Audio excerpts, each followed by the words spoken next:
Assalamualaikum warahmatullahi wabarakatuh. Tabiun. Selamat pagi anak solih dan solihah kelas 9 SMP Wiyatama Bandar Lampung. Bertemu lagi bersama Bu Damai di mata pelajaran IPS Terpadu.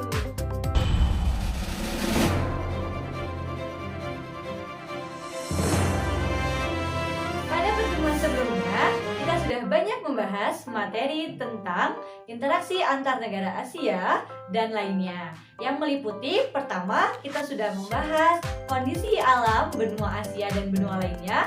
Yang kedua, kita sudah membahas kondisi alam negara-negara di dunia. Yang ketiga, kita sudah bahas dinamika penduduk benua Asia dan benua lainnya. Dan pada hari ini kita akan membahas materi kita yang terakhir pada bab 1, yaitu pengaruh perubahan ruang dan interaksi antar ruang benua Asia dan benua lainnya. Anak soli dan solihah, silahkan dibuka buku cetaknya halaman 76. Pembahasan pertama, kita akan memasuki ruang lingkup pengaruh perubahan ruang dan interaksi antar ruang. Bisa ditinjau dari dua hal, yaitu sempit dan luas. Arti sempit di sini adalah maksudnya perubahan antar ruang antara desa dengan kota, sedangkan luas antara negara dan benua. Jika kita lihat di Asia dan benua lainnya, perubahan ruang terlihat dari adanya alih fungsi lahan dari hutan menjadi pertanian dan pemukiman. Sedangkan di Eropa, perubahan telah berlangsung lama dan meningkat saat revolusi industri. Akibatnya banyak terbentuk kota-kota dan meningkatnya jumlah penduduk yang tinggal di kota. Nah, sebenarnya apa yang mendasari banyak masyarakat pindah ke daerah perkotaan? Dikarenakan banyak peluang kerja dan kesempatan berusaha sehingga banyak penduduk desa pindah ke kota. Faktor yang mendorong penduduk desa di Asia pindah ke kota yaitu antara lain yang pertama ada alasan ekonomi dan yang kedua adalah ada faktor lain meliputi konflik, bencana alam, dan lain-lain.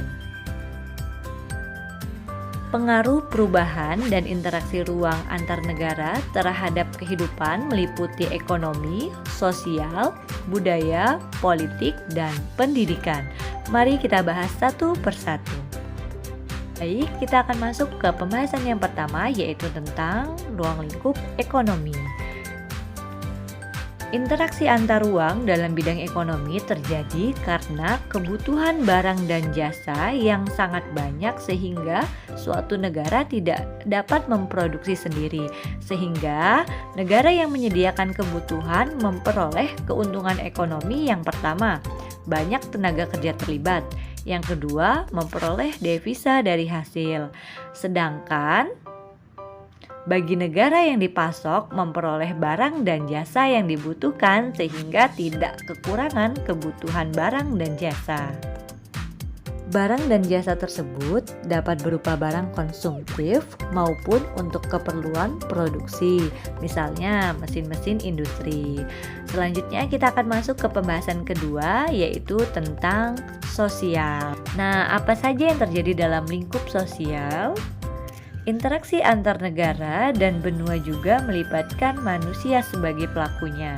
Nah, interaksi sosial antar manusia yang memiliki kehidupan sosial yang sangat berbeda. Sehingga interaksi tersebut dapat terjadi dengan saling bertemu atau melalui media komunikasi. Contohnya, adanya wisatawan dari negara lain yang datang ke Indonesia. Ya, kita akan memasuki pembahasan yang ketiga, yaitu terhadap kehidupan budaya. Saat ini, interaksi antar ruang tidak hanya bertemu secara fisik, melainkan juga dapat melalui media transportasi dan komunikasi. Nah, budaya masyarakat dengan mudah disaksikan oleh masyarakat di daerah lain dan kemudian mempengaruhi budaya masyarakat yang menyaksikan. Contohnya, cara berpakaian artis yang ditiru masyarakat di negara lain.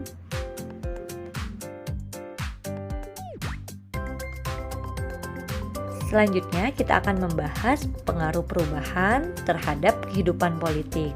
Kehidupan politik sering dipengaruhi oleh negara lain.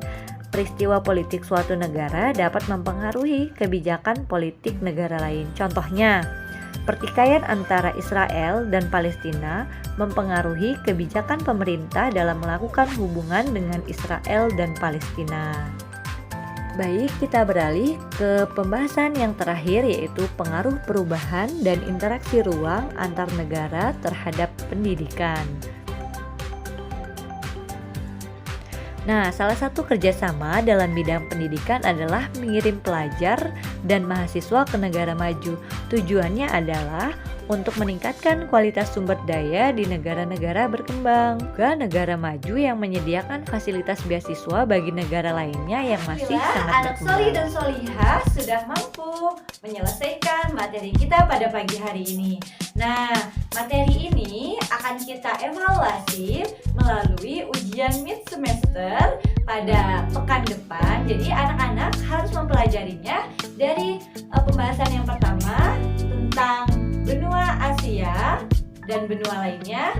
Yang kedua tentang kondisi alam negara-negara di dunia. Yang ketiga dinamika penduduk benua Asia dan lainnya. Dan yang terakhir adalah materi pengaruh perubahan ruang dan antar ruang di benua Asia dan benua lainnya.